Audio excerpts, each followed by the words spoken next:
Agora, o porquê que eu escolhi a Ludmilla tem vários motivos. Primeiro, a idade dela. Ela tem 25 anos. Eu fiz sucesso há 40 anos. Foi a idade que quando você estourou também, né? Então, cara, a Ludmilla não tinha obrigação nenhuma de me conhecer. Talvez nem o Mumuzinho. Na verdade foram os dois que te escolheram. Não. Todos viraram. Todos né? viraram. Todos viraram. Tá. O Mumuzinho é que perguntou: meu amigo, como é seu nome? Quantos anos você tem?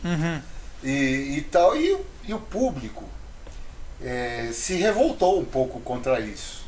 E eu não achava isso bom. Porque eu queria ser um candidato igual, em condições iguais a todo mundo. Sim. O negócio é um negócio para cantar. Então vamos julgar votos. Sim. É isso só. Eu não quero ser, porque é o Dudu e tal. Mas começou todo mundo a falar assim, mas que jurados burros e tal, não sei o quê. E a gente tem que considerar que os caras estavam de costas, ouvindo só a voz, e todo o público em casa estava vendo a historinha que eu aparecia antes. E tal, não sei o quê, falando, mostrando coisas da minha família. E uma série de coisas. Então dá tempo do pessoal falar assim, já sei quem é. Aí alguém lá fala, que é aquele cara do França, do Grilo Macuca. Bom, então quando viraram, não me conheciam. Eu até pensei o seguinte, como o Mumuzinho é que estava falando e que estava perguntando, eu falei assim, bom, ele não me reconheceu, eu não acho que ele tem obrigação de me conhecer. Sim. Nem a Ludmilla. Agora, o Daniel talvez. Ele já é mais velho. Que eu, né? inclusive, eu conheço o Daniel pessoalmente, mas foi uma vez que a gente se encontrou em Angra dos Reis e tal, né? Então, aí eu pensei assim, o Daniel foi um gentleman que não quis deixar o Mumuzinho numa situação chata, né? Sim. De repente, Dudu França, pô. Eu pensei isso, mas talvez não. Acho que ele não me conheceu mesmo, nem a Claudinha Leite. Claudinha Leite fez cara de que tinha me conhecido. Mas aí eu falei, entre eles, a que tem menos possibilidade de ter me conhecido é a Ludmilla. Sim. E eu também, eu pensei assim, a Ludmilla tem uma quantidade de seguidores de 25 milhões no Instagram, e isso pode ser muito importante. Sim. E outras coisas também. Além de eu achar ela uma moça inteligente e que está fazendo sucesso e está sabendo cuidar da carreira dela. Então eu falei, que legal. E eu fui o primeiro cara a escolher a Ludmilla. Ela ficou até surpresa, ela ficou meio assim, nunca imaginei que esse cara ia me... Mas foi de certa forma, uma tática. Tem uma coisa espiritual também, e que eu acho que tudo isso que aconteceu para mim, foi Deus que me colocou nisso. Sim. Porque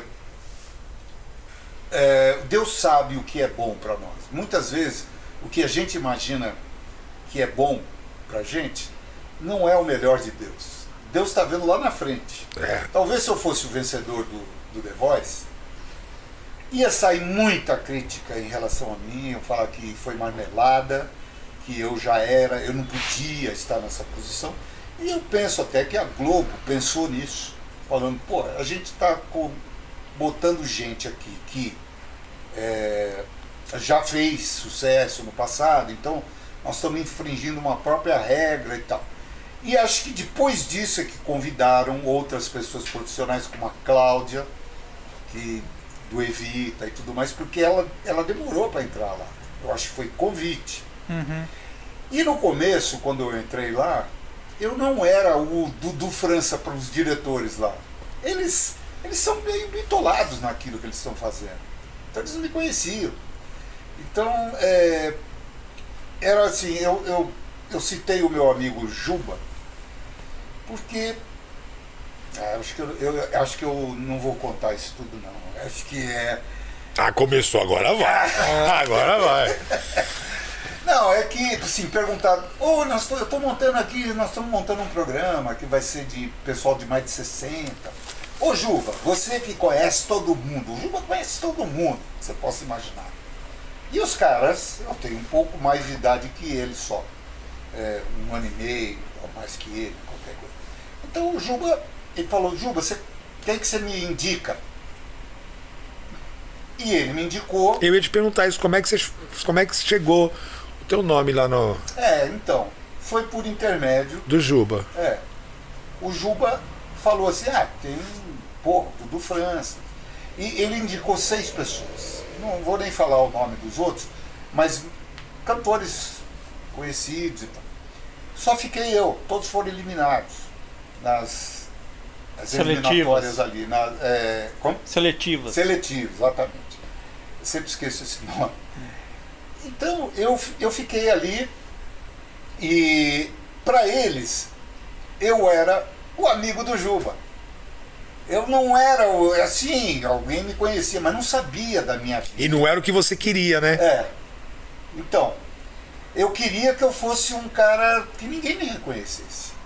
Eu queria que fosse isso, mas me reconheceram. E isso virou polêmica, virou uma série de coisas. Agora eu te digo, sabe onde é que você ganha o The Voice? Eu acho. No Instagram é que você ganha o The Voice. Porque... Você fala com relação à votação? Não só a votação. Likes? Likes e comentários. Certo, faz sentido. Sabe por quê? O primeiro lugar, quando terminou o negócio, tinha 49 mil que cresceram ali. Ele tinha 3 mil e aí ele teve 49 mil seguidores. O segundo lugar tinha 26 mil. Foi a Leiga. Terceiro lugar tinha 24 mil. E o quarto lugar, que no final saiu, fui eu, tinha 9 mil apenas. Então, eles evitam ao máximo, eu acho, ter alguma coisa na votação, mas existem maneiras de você colocar a tua vontade ali. Por exemplo, todo mundo que ia votar em mim falava assim, caía o negócio, eu tinha que votar, aí tinha que fazer aquele captcha, né? Como é? Captcha. Que é para confirmar que não era um robô. E de novo. Eu estava lá na Globo, que deu um tempo lá pra gente fazer, eu consegui votar em mim 100 vezes. Eu fui contando. E não caía pra mim. Acho que o sinal de lá é melhor, né? Pode ser. O Wi-Fi deles. Pode ser. Mas olha, eu aprendi isso. Que essa batalha foi ganha aí. Mas foi você que meio que sacou isso aí? Foi. Você deu uma pesquisada, você falou, não, peraí, deixa eu... Não, quando eu cantei a música Love Is All, primeiro que a música Love Is All era uma música que eu tinha escolhido ela para ser a última. E a música realmente é gigante. E naquele dia, as pessoas que me conhecem falavam assim, eu chorei de ver a sua interpretação. Eu estava com uma beca bonita, um Summer e tal, tudo lá. Consegui isso tudo, né? E de repente, um dia lá, o diretor falou, essa música não pode ser a última. Aí por quê? Porque eu sei como é que é a final. Olha. E essa música não pode ser a última. Você foi induzido. Entendi. Aí tem que mudar. Você tem que garantir que você vai para a final. Porque na final, quem vota é o público e não é você. Então, confia em mim. Isso, daí eu já ia ficar preocupado. E aí eu fiquei. Mas depois eu falei assim, eu não posso ir contra o que ele está falando. Eu falei, tá bom. E a última música, por que eu não ganhei o The Voice também? Para o público, estou falando. Porque eu cantei uma música que não era boa para a final. O Zé Alexandre cantou a música do Queen e foi muito bem cantado, o cara canta bem. E eu cantei a música do Guilherme Arantes, que é fraca. Ela é boa para certas situações, mas não para uma final. Para quem cantou um Love Is All, todo mundo esperava que tivesse uma do Sinatra. Pois é. Alguma coisa. Todo mundo me falava, mas isso tudo já tinha sido resolvido quase 3 meses antes da final. Porque eles têm que gravar outro. Eles têm que gravar o The Voice Kids, têm que gravar o The Voice Brasil. E é tudo o mesmo núcleo, né? É tudo mesmo núcleo. Então os caras já estão trabalhando aqui, mas já estão no Kids. Aí vai, não, já está tudo pronto. E você não ousa mexer em nada. Você fala, como é que eu vou mexer? Então, agora, eu aprendi muito. Eu acho que eu sou sempre um cara muito ingênuo, me considero um cara ingênuo. Eu acredito demais em tudo. Eu percebi que eu não ia ganhar. Eu acho que eu estou falando demais, hein? Não, tá tranquilo, tá tranquilo. Eu tenho uma teoria que é a seguinte: isso não com relação ao programa em si, mas esse tipo de programa, porque quando você ganha um programa, que é óbvio que é legal, mas você fica amarrado. Se você vai bem, vai até a final, segundo, terceiro, quarto, Exatamente. você consegue ter uma visibilidade tão boa quanto e você não fica amarrado. Porque o grande lance que eu percebo é assim, beleza, você tem um contrato com a Globo. E com a gravadora Universal. Sim, só que você tá ali. Então assim, se eles quiserem não te dar nada, você tem o contrato com eles. E você não pode fazer nada. Uhum. Então, se você consegue ter uma notoriedade, você consegue fazer outras coisas. É por aí? Como é que você sente isso? O contrato deles é assim, é de uma forma que só eles podem fazer as coisas. Por exemplo, meu contrato com a Universal, estava lá escrito assim, a Universal exerce o direito de total de imagem. O artista ou não. Depois ou não, né? Então, eu não tenho esse direito. O da Globo é até melhor, porque o da Globo, para quem não ganha, está encerrado o contrato. Você pode ir para qualquer outro canal. Posso ir para qualquer outro canal. Mas encerrado. O ganhador não. O ganhador não. O ganhador fica preso pelo... não sei, acho que até outubro. Acho que são 6 meses. Eu acho que são 6 meses. E como terminou 4 de abril, são 6 meses. E eu sei que ganhar é ganhar. Ganhar para o brasileiro é falar, o primeiro lugar é primeiro lugar, né? O segundo lugar é o primeiro que perde. O primeiro que perde. Mas eu acho que eu tive o que eu precisava. Sim. Visibilidade. Esse é o ponto. 44 milhões e meio de pessoas assistiram. Esse é o único dado que eu tenho, o primeiro programa. 44 milhões e meio. E eu, como é que eu vou cantar para esse Um quinto da população brasileira. Eu vou fazer um show aí, tem 200 pessoas, 300 pessoas. Sim. 1000 quando tem muito. Mas como é que eu vou chegar em 44 milhões e meio?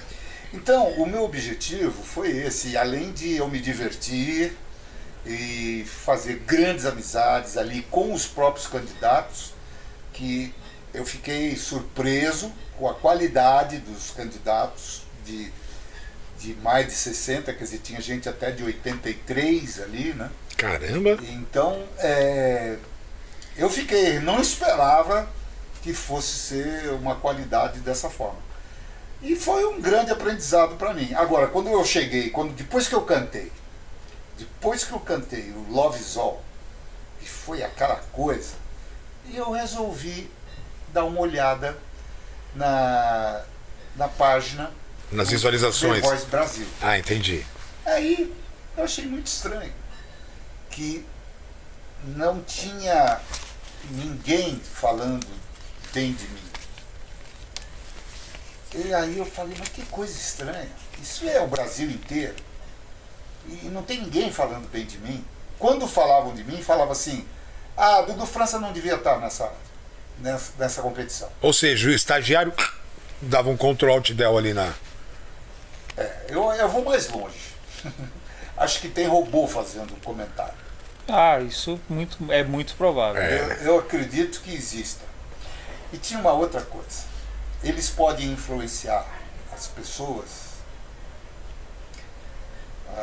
acho que eu vou tomar uma dura de... Não, eles podem... Eu comecei a ouvir o seguinte, tinha assim, hoje é o último dia para você mostrar sua preferência pelos finalistas. Então tinha os 8 finalistas. E cada um com uma cor de coração. Para você falar, coração tal, coração tal. Eu pergunto a vocês, qual é a cor de coração que poderia facilitar para alguém? Vermelho. Vermelho. O seu Zé Alexandre tinha a cor vermelha. Não tem outra cor de coração. A não ser se o cara for palmeirense, o coração é verde. O meu, por exemplo, era branco. Tinha azul, o meu era branco. No meu celular nem tinha o branco. Nos emojis lá. Não tinha nem branco lá. Então eu achei aquilo estranho. E no dia, aí, na semana seguinte, quando a gente foi para a final, eu até falei encontrei o Zé, que é tá cara, bacana, legal e tal. Falei, Zé, você vai ser o campeão. Ele, imagina, por quê? Eu já senti isso. Você vai ser o campeão. Como que você sabe? Não, a gente via. Aí eu falei desse negócio dos corações. Qual era a cor do seu coração? Isso é uma coisa para influenciar. Claro, claro. É uma mensagem subliminar. Então, as pessoas que puseram o coração branco lá eram todas pessoas que eu conhecia, que estavam votando em mim. A minha mulher, meus amigas, meus amigos. É só a fanbase. E tinha assim, de 2.000 mais ou menos comentários, tinha assim uns 30, 40 para mim. Falando, não, ele é ótimo e tal. Mas eram todas pessoas que eu conhecia. E eu por ingenuidade, achei que eu estava fazendo um trabalho maravilhoso. Eu trabalhei que nem um alucinado. Eu imagino. A dedicação, né? E fazendo, respondendo tudo, falando com elas. E ela falou, nossa, o artista falou comigo, com a voz dele e tal, né? E eu fiz isso, eu me tornei íntimo. É um trabalho da formiguinha. Mas isso é importante. É muito importante. Sim. Isso. Porque eu falava assim, se a coisa for realmente nesse andamento, é uma gota no oceano. Mas a gota no oceano às vezes faz a diferença. Claro. Porque na época quando você fez o grande sucesso, existia aquela separação entre o público e o artista. O artista era intocável. Hoje não é mais assim. Hoje não. Hoje, se você toma essa postura, você é o cuzão, olha lá, tá vendo? Não fala comigo aí, virou a cara. Então essa aproximação é importante, né? E independente do motivo, o que você estava fazendo estava certo. Até hoje, quando eu não vou poder, por exemplo, preciso trabalhar em alguma coisa. Então, eu tenho que correr atrás disso. Aí eu às vezes faço até uma live, assim, para falar, gente, eu não vou poder ficar agora o tempo todo. Porque quando eu estava no The Voice, é claro, eu queria agitar o público. Mas eu percebi que o que eu fiz, embora fosse um trabalho insano e necessário, não foi suficiente. É lógico. Né? Condição necessária, mas não suficiente. Talvez condições normais de temperatura e pressão, pelo que você falou, sim. Mas... Ou até um ambiente mais justo de trabalho, né? Porque isso que ele falou é uma coisa... eu acredito nisso, viu, Dudu? Eu acredito nisso que você falou, sim. Mas olha... Você não achar um comentário seu, aí eu já ia ficar bem grilado com isso daí. Ia falar, não, peraí, não é possível. Não tinha. E era assim... Teve um dia que tinha a dona Miraci, que é uma senhora de 83 anos, que cantou lá. Ela era engraçada. Ela deu ibope lá. Mas de repente saía assim, só comentário assim, volta Miraci. Porque ela saiu, ela foi eliminada, ela não foi para finalista. Ela estava em semifinalista. Volta Miraci. E todo mundo. Eu falava, peraí, como é que combinou todo mundo falar dessa Miraci? Isso aqui não é o Big Brother. Isso aqui é um campeonato de voz. Não é que a pessoa fez eu não gostei da cara dele. Então vamos votar contra. Rejeição. Não é o Big Brother. Mas o Brasil está com uma o que se julga ali são talentos, né? Então, quer dizer, Big Ou Brother... deveria, pelo menos, né? Pois é, o ambiente mais justo de trabalho, foi o que eu falei. Eu ia ficar bem decepcionado também, Dudu. Eu até coloquei num... Mas não adianta nada. Eu botei nos Sim. stories, assim, que falava assim, ele já é profissional. Eu falei assim, ser profissional não é um documento que a pessoa é um ótimo cantor. Hoje em dia, não. Tá, hoje em dia, principalmente. Principalmente. Ser profissional não significa que canta bem. Pra Capaz de ser até tem que contra, ser né, o honesto. Ibope. Tem que cantar. Cantor tem que cantar para ser bom. Se tem um julgamento, né? Mas olha, eu sou uma pessoa hoje um pouco mais maduro. Hoje acho que eu saberia, mas como eu não vou ter uma nova oportunidade de estar num The Voice, hoje eu saberia melhor, contrataria. Aliás, as pessoas que estavam lá estavam com equipe de marketing digital, com tudo, com equipe trabalhando.